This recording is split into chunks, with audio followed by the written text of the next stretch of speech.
So this is a chapter of a book called Acts of Undressing that I'm writing for Bloomsbury at the moment, which is due with the publisher in April.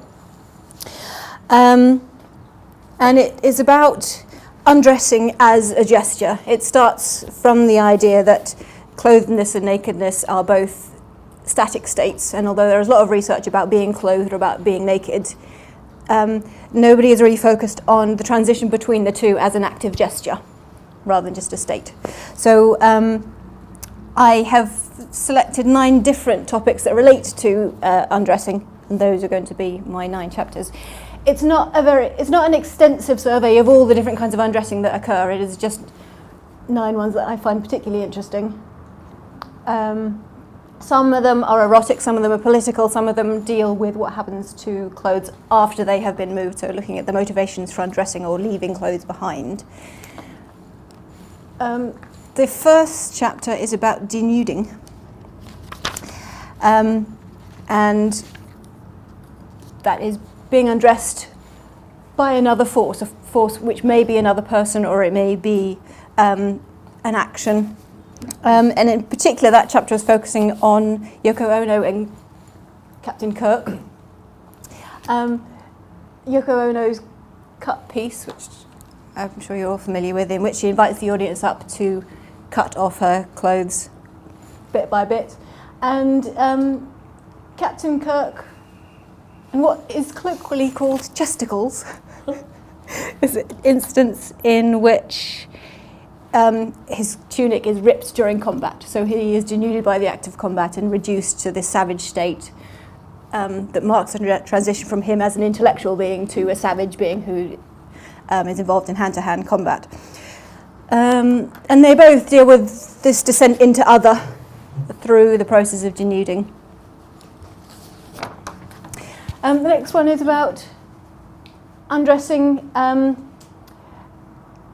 as a revolutionary tactic, as a way of protesting against war or as a war tactic. And there's a number of examples. I haven't actually written much of this chapter yet, but it was inspired by a TVAD lecture, actually, by Daniel, who gave a TVAD lecture a while ago about this Prague Spring image. There's been an awful lot written about nudity in this situation, but not so much the act of undressing and the transition from one to the other.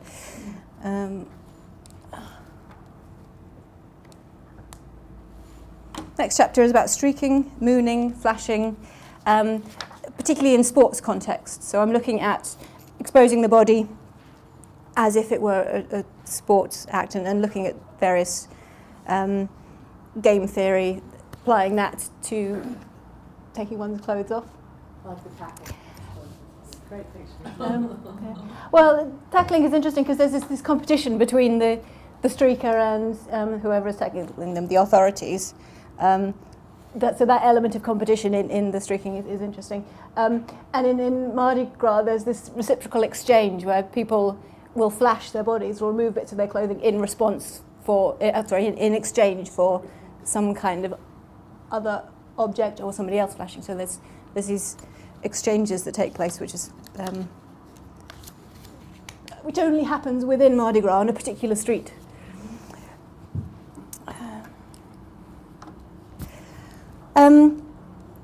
Chapter 4 is particularly inspired by Roland Barthes and the idea that there aren't single erotic body parts, but rather any body part can be erotic if clothing gapes to reveal it. So that intermittence that is erotic. So I'm looking at examples when the body is intermittently exposed, either through fashion that is designed to expose bits of it, like we've got up here, or by accident. And some of those examples will be accidentally on purpose, wardrobe malfunctions. So as you can see, we've kind of moved through political undressing into erotic undressing. Chapter 5 is going to be about NeoBurlesque and how burlesque uses narrative storytelling to motivate the striptease. So it uses some kind of story to excuse the next act of removing an item of clothing. And that deals with things like the truth of the unadorned body and going from something artificial towards something that is natural or true somehow underneath it.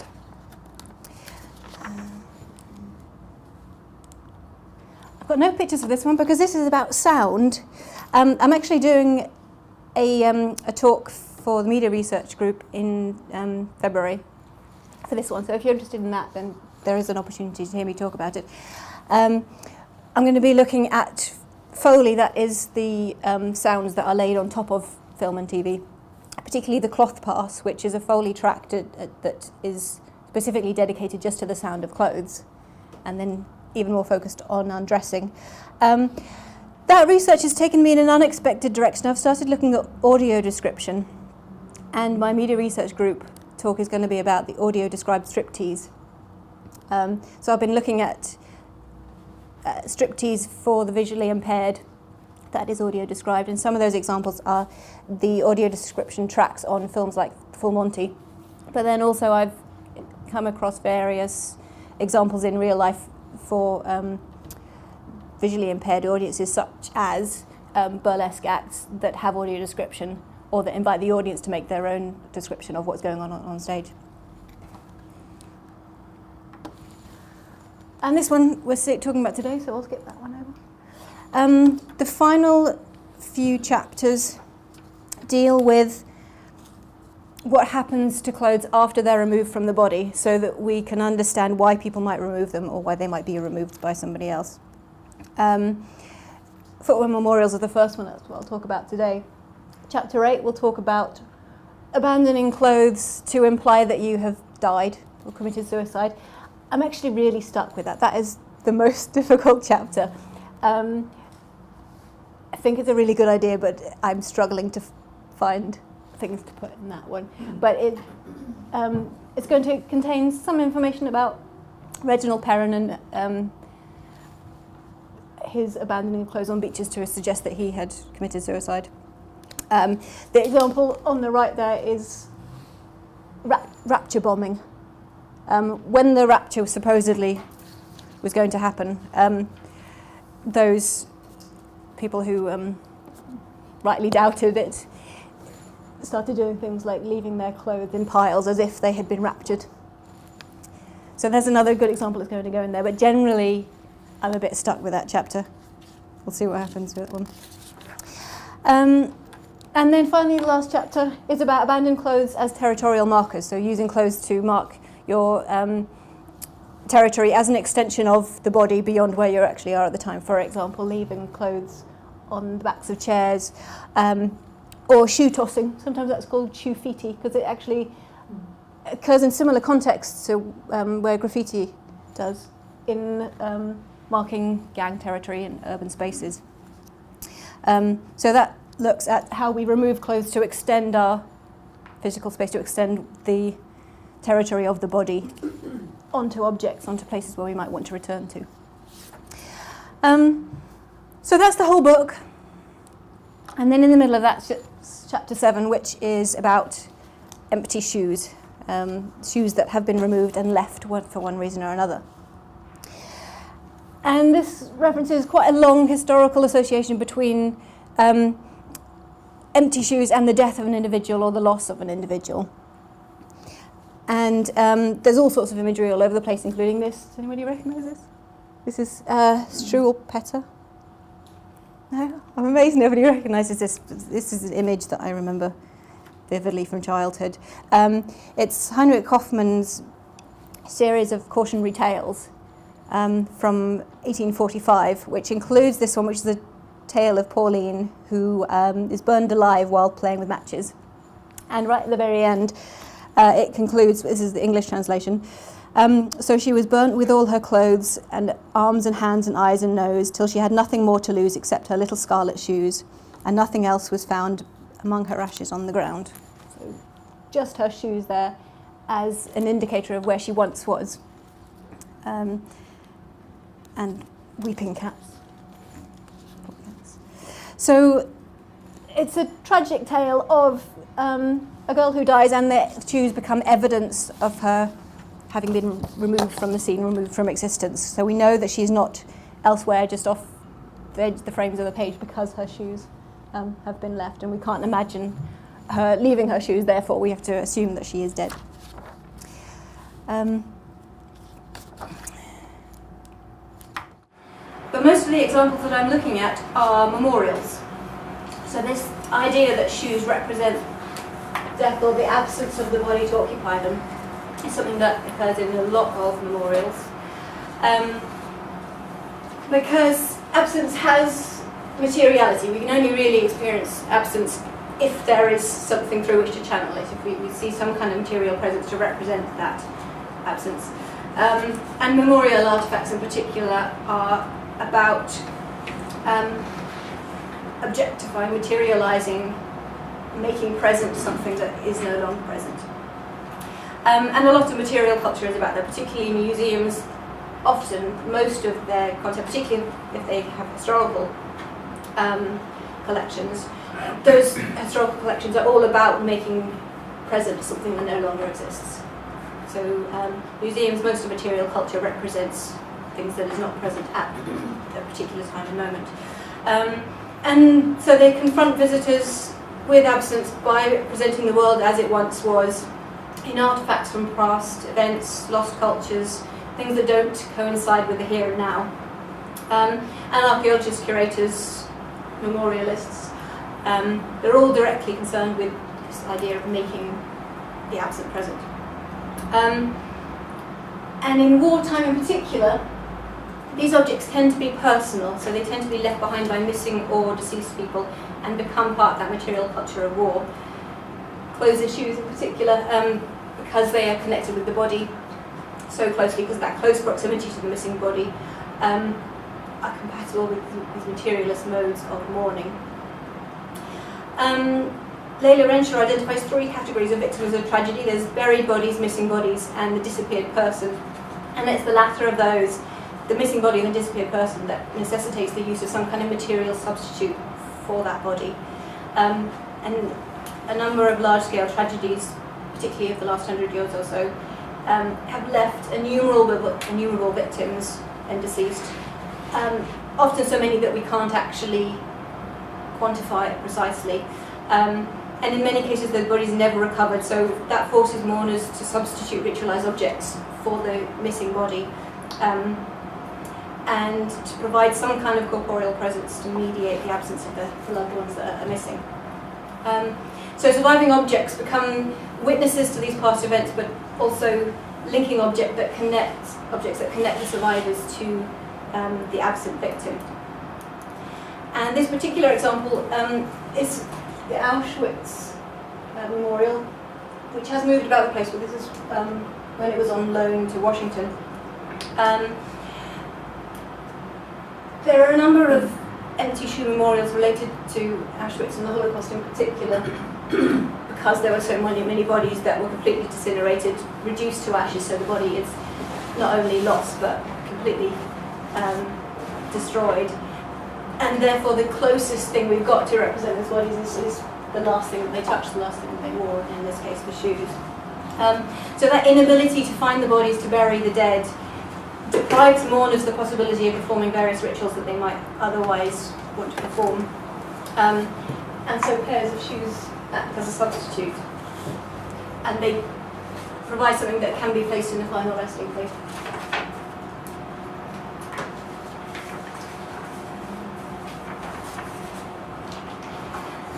Now, this is another example. This is particularly interesting to me because I'm interested in undressing rather than just what is left behind. I'm interested in that process of taking the garments off, taking the shoes off.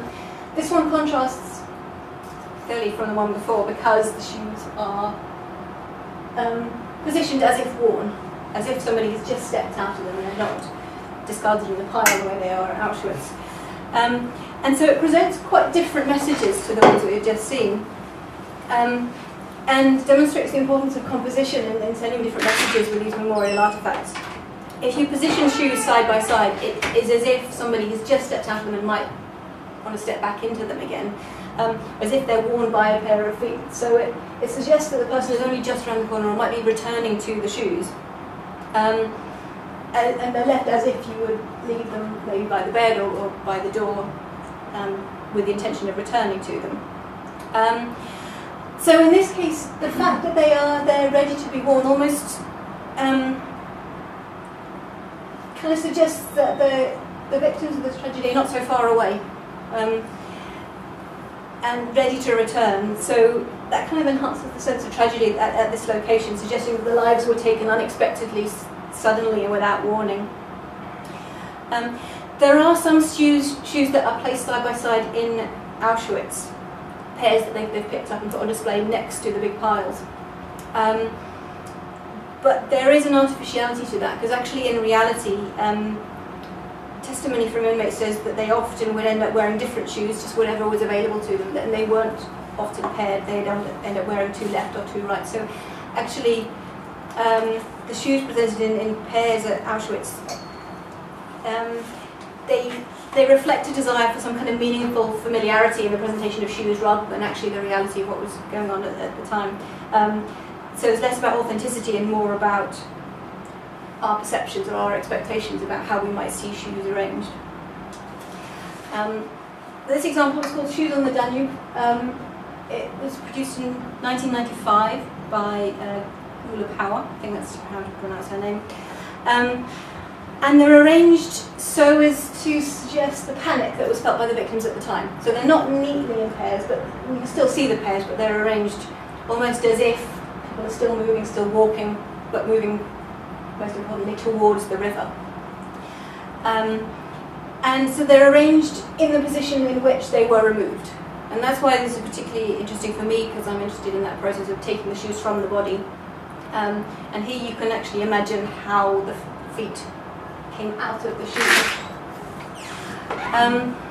These are cast iron, placed on the river Danube in Budapest, created in memory of several civilians who were shot into the river by members of the Arrow Cross Party in 1945. These were actually costume shoes from 1940s, but not the real shoes of the victims.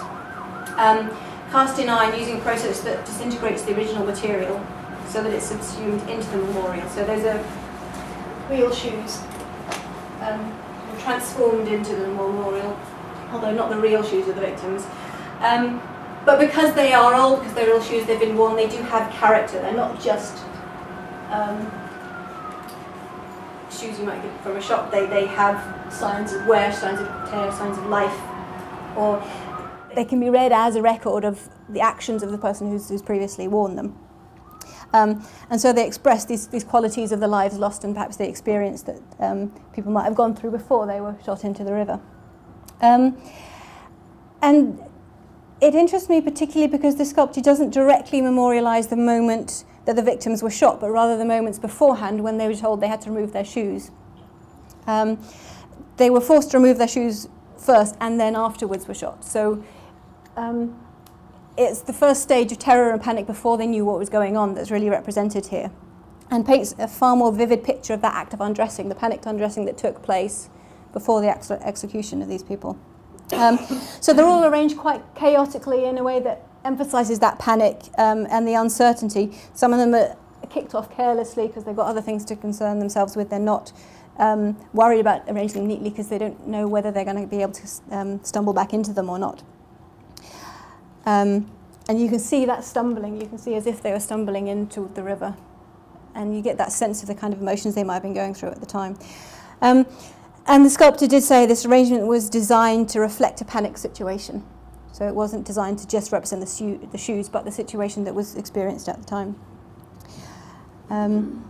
As the victims were becoming aware of the fate that was unravelling before them. So it reflects that realisation that they might die in a moment.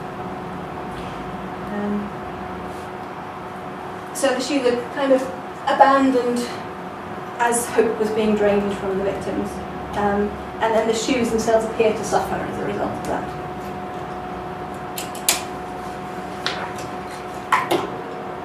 Very different example in China.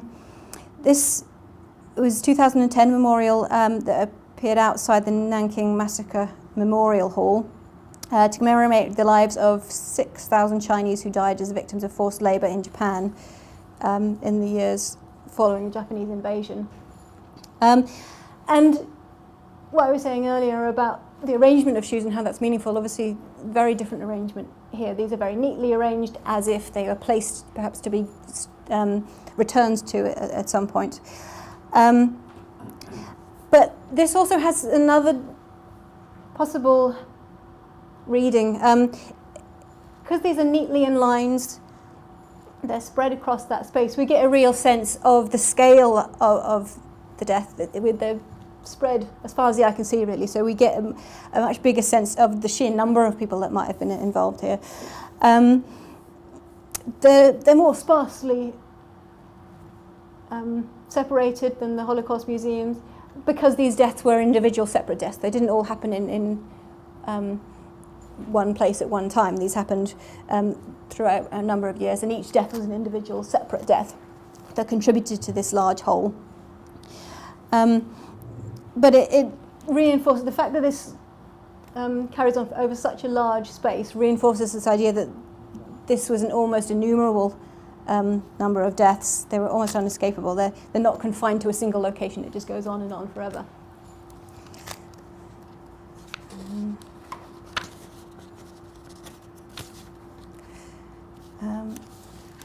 No.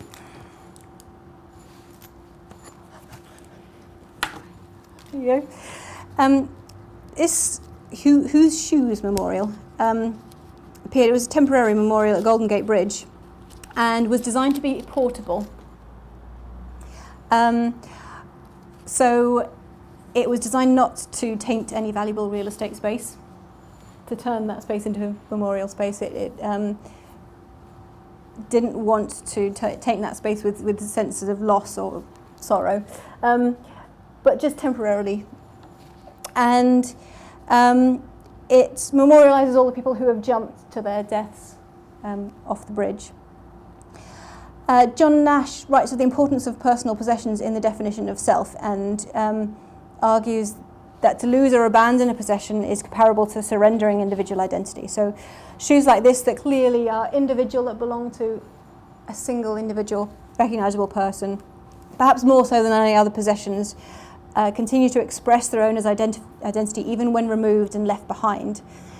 They stretch to fit the feet, so we can see the size, the shape of the foot that's been inside each of those, shaped so much to the individual that they can't really be worn by another. So a pair of shoes is very much a personal monument, very much connected to the individual who once wore them. So that preservation of an individual pair of shoes can save the victim from anonymity. If you have a case in which lots and lots of people have died, they tend to become anonymous numbers. But because a shoe tends to be so individual, it's seen as a reflection of one individual person. In effect, you're saving the individual's identity. And so instead of worrying about all this lost data, there tends to be quite a lot of lost data. We often don't know the names of victims in some large-scale genocides. And so something like this gives us a sense that they were individuals, not just numbers, not just unknowns. But a lot of these large-scale executions, large-scale genocides and so on, do have a lot of lost data. We don't know often exactly how many people were killed, who they were. And the concrete evidence memorial artefacts tends to suggest that actually we do know that lost data somehow is quantified. And there's a little bit of a awkward kind of contradiction here. Because these shoes, they seem to represent individuals.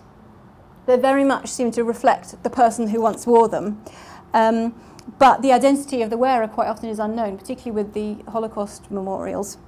And the shoes also are displayed en masse. So although they are individuals, they're part of this big pile. And in the case of Holocaust memorials, each shoe is employed to represent one of many victims, but actually quite often they were passed between victims while they were in the camps. And several people might have worn each one, and they were traded and exchanged and so on. So that each shoe might have been worn by several pairs of feet, and yet we have the sense that it represents one death or one life. So shoes seem to have this inextricable connection with the wearer, but actually sometimes that isn't genuine.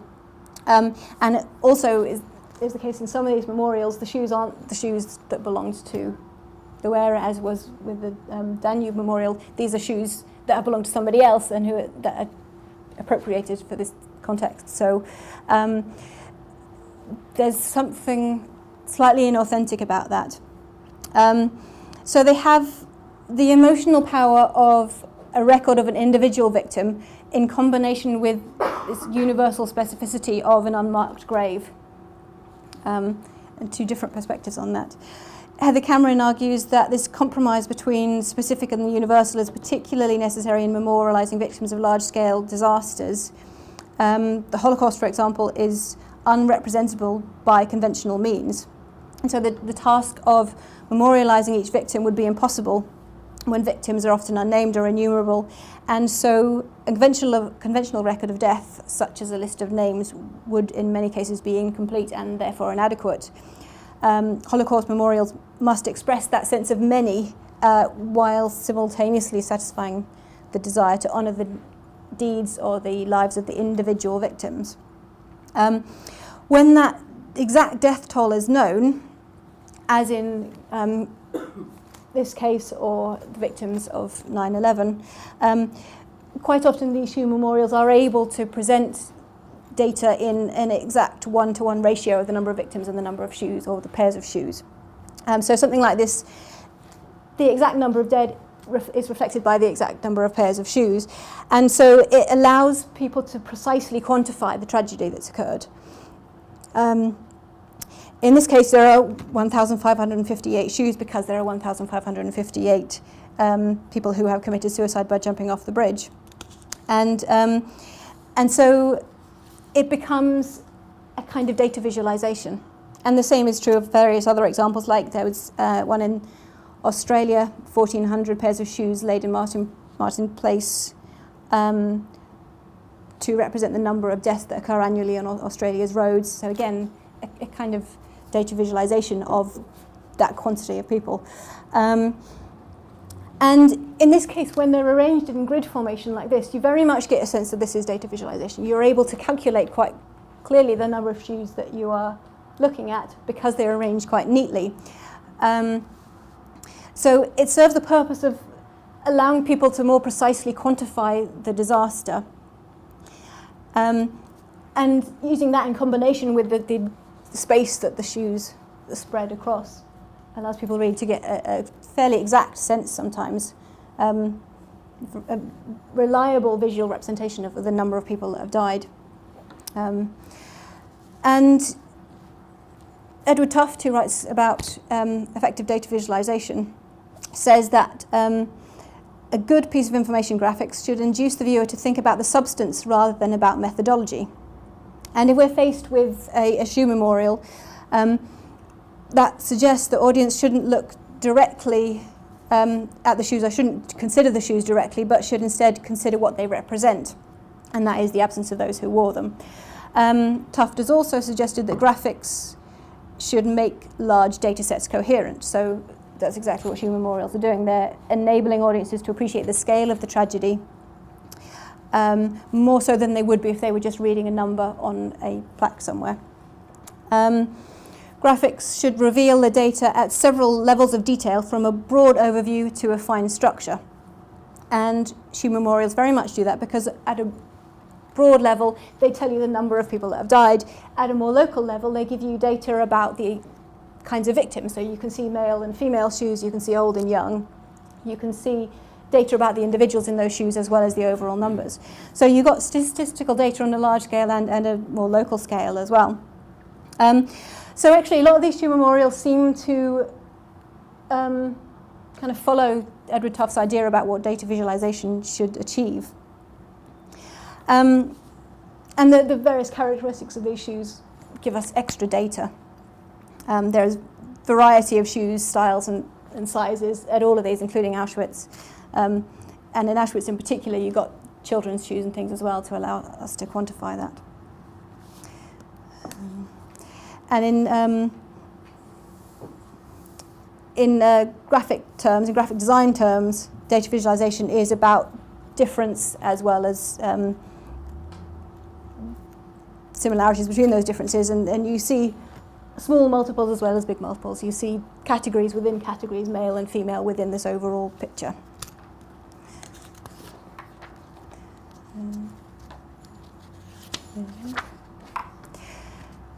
There are also small-scale shoe memorials that don't always memorialise the dead, but sometimes the missing as well. These can make equally meaningful use of space. We've seen some that are quite big, that's found a lot of space. This one is a piece by Doris Salcedo. And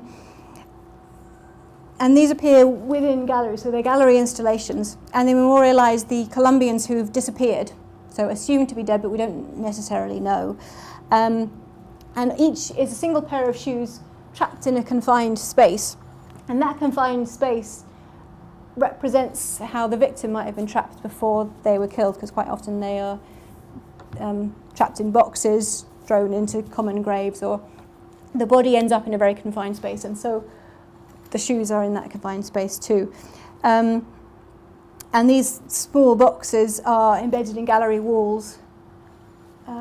Again, there's the sense of perhaps bodies being buried in walls, bodies being concealed in small spaces. And the opaque front, the semi-opaque front there is cow bladder, so you can kind of just see through it to make out the details, but there's a sense that the victim is there and yet not quite there. And the shoes are trapped inside, but they can't be reached. And so you've got cramped spaces that supposedly represent the cramped spaces of the kidnapped victims before their deaths. And each pair is displayed in isolation because each victim is a separate case. And yet the whole exhibition shows lots of these across a big wall, so you still get a sense of the scale, but also a sense that each case was an isolated case. Not all of them contain complete pairs, some only contain a single shoe. And Vera and Mackie suggest that those are the most poignant of the exhibition, because those single shoes appear to represent somebody who is so intent on escape that a shoe's been lost.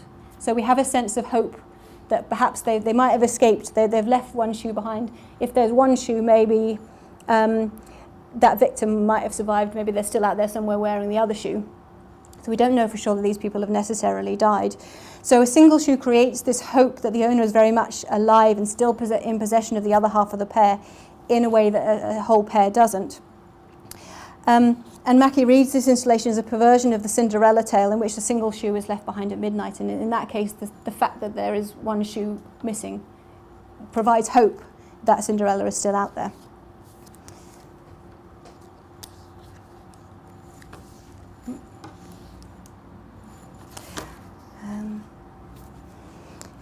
And in this case, another art installation. This is kind of a convergence of memorial and artwork. Where memorialists and artists converge or diverge, actually, is the sourcing of their artefacts. They tend to get the shoes from different places. Artists tend to borrow shoes from elsewhere more than memorialists, who tend to, where possible, to actually get genuine artefacts. And these shoes are actually collected from the living. So they're donated by members of the community. And they may represent the memory of deceased victims, but because they belong to members of the community who are still alive, they suggest that actually the number of victims might still increase. There is still potential for these people who are still living to be the next victim. And in this case, these represent the victims of sexual violence. And so the fact that the shoes belong to somebody else who's still alive suggests, well, they might be the next victim of sexual violence. That there's still more to happen. It hasn't ended yet, so the trauma is not complete. And so any one of these women who's represented in these shoes could be added to this list, to the number of people who have died. And then finally, I'm just going to finish with this rather naff example of somebody's collection of their children's shoes, because it's something that we do on domestic scale as well, collecting shoes from children as they grow up. And again, the underlying idea of the sense of loss is still there, because although we haven't necessarily lost the child, we've lost the child at a particular age, that child in a particular identity that grows and transforms and changes. So that this spreads beyond memorials into private lives and private spaces as well. And that's it. Thank you very much.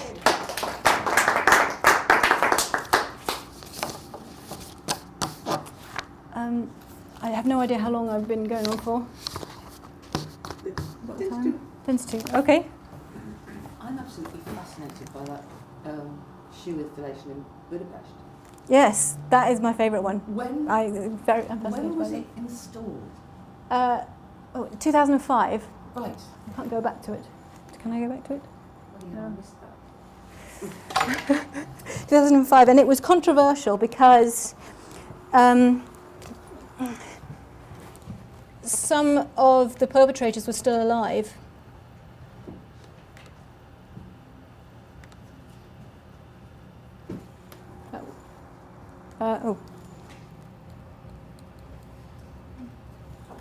That one. Some of them were still alive and, according to some sources, were being protected by the government, so hadn't yet faced up to what they'd done. So there was controversy. And they've been vandalised a number of times by people that don't think that it ought to be there. I think that's so effective. Mm.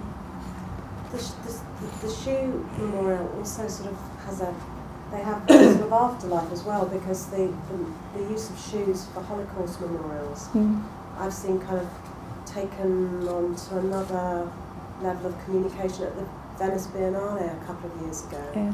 It was in the Israeli pavilion. The exhibition piece was a group of shoes in a circle with all the laces tied together. The whole sort of thesis of the presentation was about, the state of Israel being based on what had happened in Europe and how it was now kind of enacting its own Holocaust on the Palestinians with whom they shared this land, and so it's a sort of an appropriation of a shoe memorial from one context. And they were tied together because if one person goes down, then everybody else goes down with them. Tied together. And it was actually part of a bigger piece which was about shared resources. Okay. But it started with the shoes and the shoelaces tied together in a circle to kind of talk about the past, and then was talking about how the Israelis share resources with the Palestinian people, like water and other things. And so it was kind of a shoe memorial kind of moving on to another problem in the 21st century. It's a really nice example for me. There are, thank you very much for that. There are a number of interesting examples, and I obviously won't have time to talk about all of them, but that sounds like quite a nice one. Takes things forward, yeah. Do you know anything about the process of installation? Because when you were showing the images of the Holocaust memorial, I was thinking the people that actually installed that, what would it have been like to handle those objects? So it's not like any other installation, it's those objects. Apparently they smell quite strong, and if you go and see it, one of the things that hits you is this smell. So you sense death and loss and decay more than just with your eyes. And if you go into this room with this big pile of shoes, you're effectively encountering the same thing that the liberating forces did when they went into the warehouses, because they were found in that state in a big pile in a warehouse. So it kind of recreates that experience that the liberating forces had when they started entering the concentration camps. They didn't burn the shoes, they kept them. Yeah, all the shoes and clothes, just pile them up in the Shoes, warehouse. clothes, suitcases. Yes. One thing that I wasn't clear on is this distinction between real examples of objects that have been kept and replacement objects that stood in for actual examples. Because you said towards the end Artists tend to get their shoes from anywhere, whereas memorialists focus on the actual If they artifacts. can, yeah. I mean, But things you like provide- that, whether it's a memorial or an art piece, it's a bit of a grey area. Barbara, the examples you showed us subvert that generalisation. Yeah. I mean, because the San Francisco Golden Gate Bridge, those were not actual shoes. I think they were shoes, but not the ones they were wearing, Yeah. which is why they were missing. The memorials of the people who jumped. And I was thinking about the Maybe, an exhibition at the Serpentine in the 90s. It's famous for having Tilda Swinton asleep in a glass case, but around Tilda were objects that had been owned by actual historical figures. So they had Dr. Livingstone's pith helmet and Churchill's cigar. And that was an art exhibition, a piece of artwork, in an art gallery that was using actual objects. So I think if you're going to say that, you need to firm it up a bit, one way or the other, because I'm not sure it's sustainable. Yeah, you're right. Particularly in terms of how this relates to the act of undressing, because you're very firm that this book is about the process, not one state of being dressed or one state of being undressed. It's about the process. But these last 3 chapters seem to what happens underline afterwards. that. Yeah, and that is something that has concerned me as well a little bit, because I agree it is potentially a problem. They are all about what happens afterwards rather than the act itself. And I'm going to do my best to talk about what that tells us about the act of undressing, like with this case here, how it tells us about the experience that they were suffering at the time when they took the shoes off, rather than the fact that they were then killed. But it is difficult, yeah. I mean, it may be that your book would have 2 parts. It is a separate part, but overall it's still called Acts of Undressing, yeah.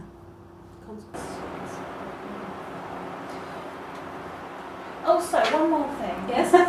You said, I think at the beginning, I may have misunderstood you, that most of material culture represents something that's not present. Did you say that? That was a quote from somewhere. I mean, I can understand Yeah. archaeologists saying that. Yeah. But material culture and archaeology are different. The quote related to museums in particular. I didn't read out the whole paragraph. I understand it because that museums are full of things that really are there. But they represent a time and space beyond what is there. But only if you insist on seeing the objects as evidence of practice, people. Evidence of. But if you're interested in the objects themselves, which a design historian would be, then that doesn't work. I think that's why I don't understand it. Is there such a thing as the object itself?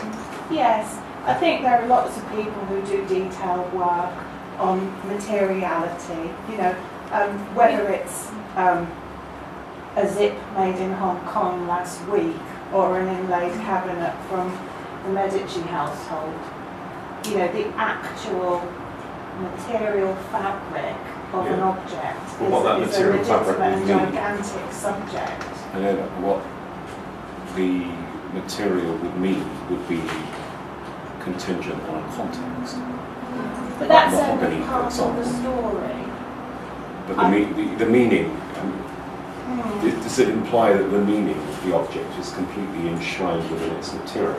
No, but nor is one replaced completely by the other. So when you're analysing objects, you might be principally interested in their meaning, but that doesn't preclude interest for its own sake in the material object also.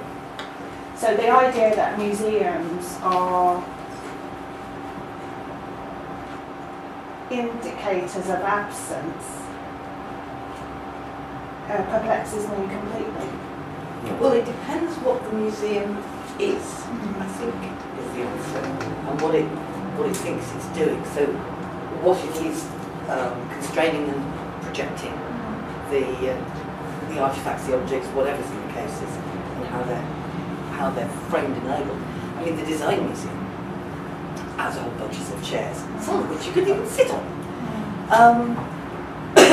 But it is framed in some design history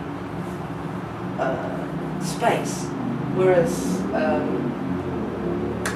if you go to a museum that's more concerned with sort of social history and social artefacts, like, oh look, there's a Viking shoe, and some teeth and bits like that, then that is more like here are fragments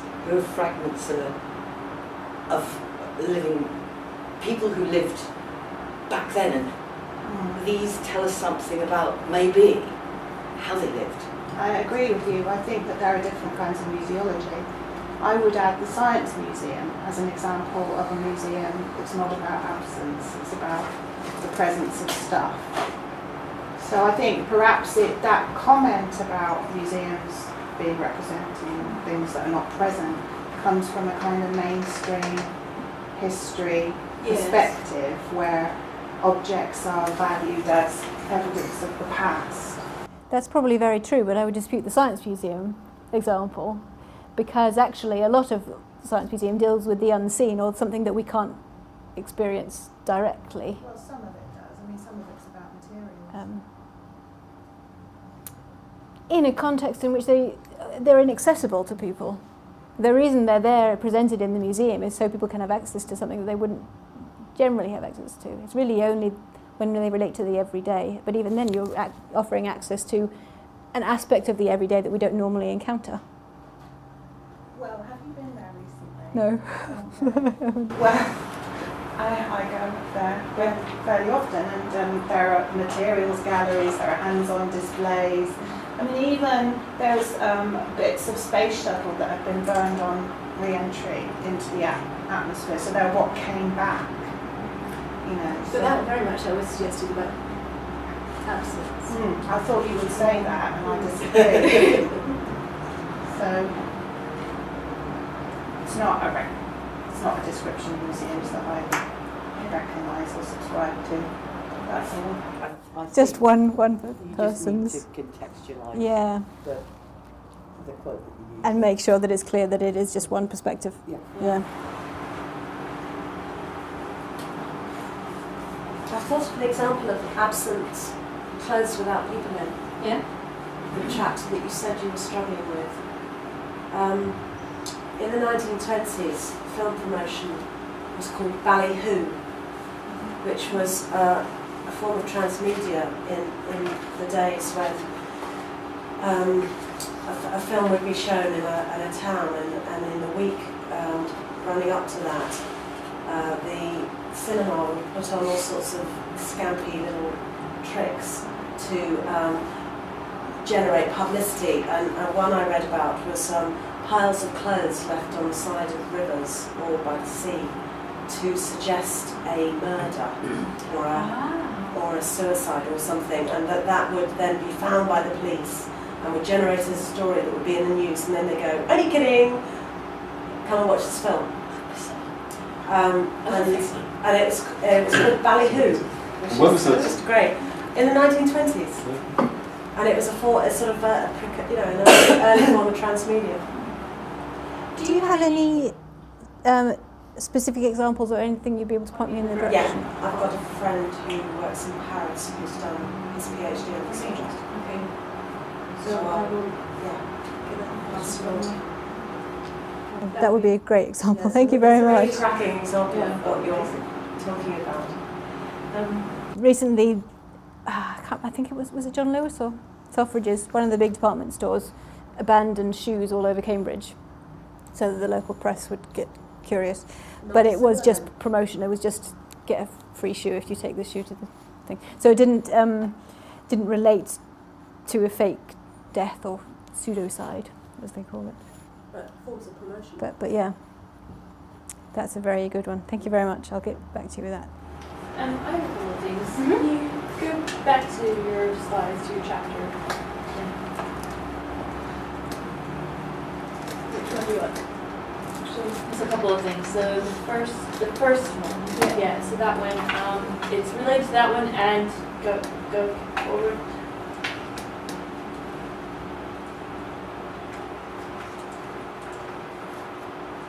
That one. So I see sort of a correlation in either of them. Surrounding media. So, for example, on the scene, Indiana Jones, when she falls into the cave and she's wearing a really long dress and it's on fire and he rips it off of her.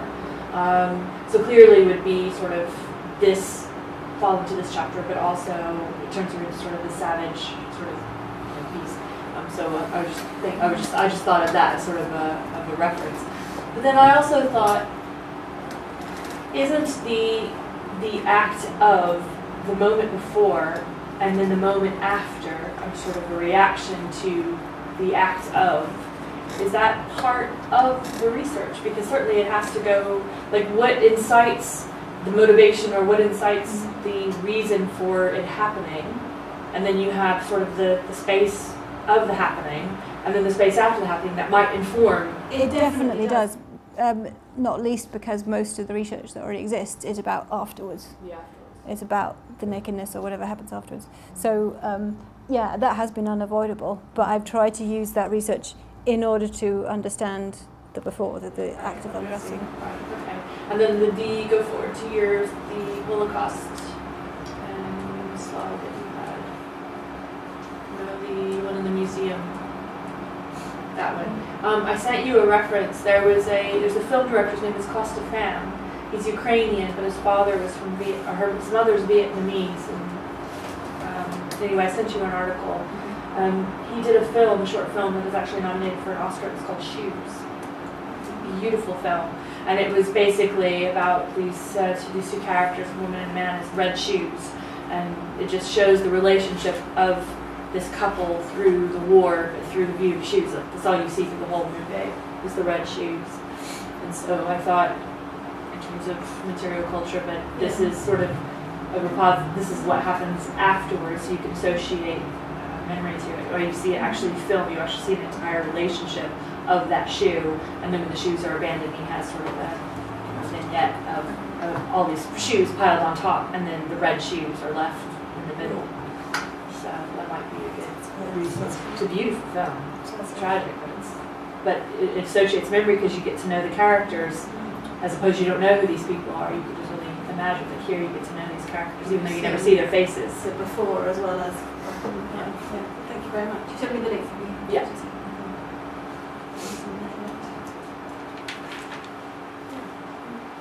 One thing that stood out with the installation in China is that with all the other stuff that you've shown, it struck me that there would be a broad consensus that this is a terrible event has happened.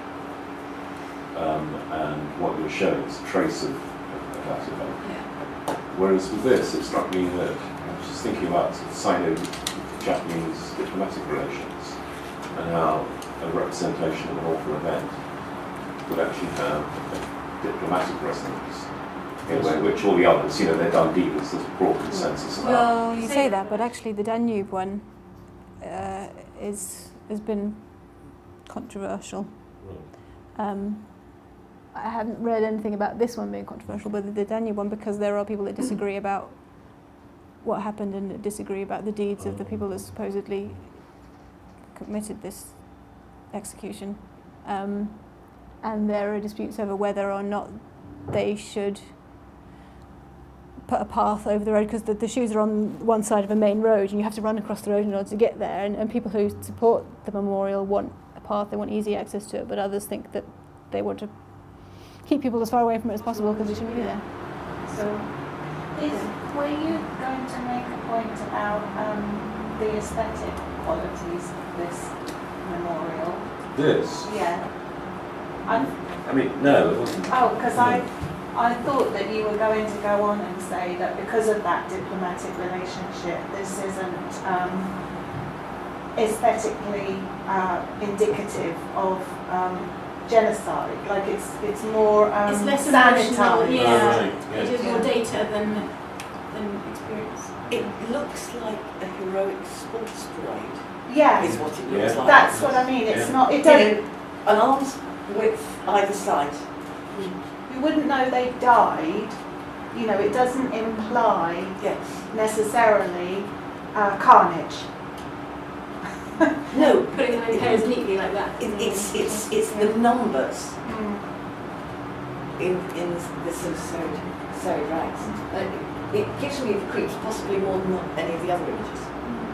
I think for that Because reason. it makes them individuals. Well, They're identical shoes. yes, they're all identical.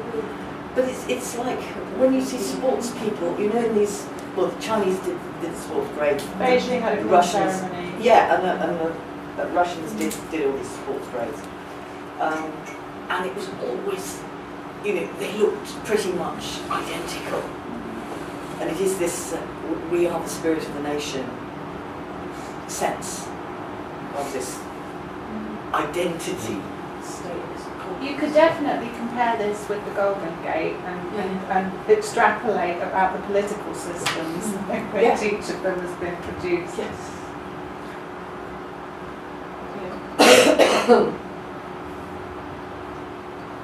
I remember one more point as well. You'll be talking about gender, obviously, because of the nature pictures. But I wonder if you go back to the one about the beach clothing.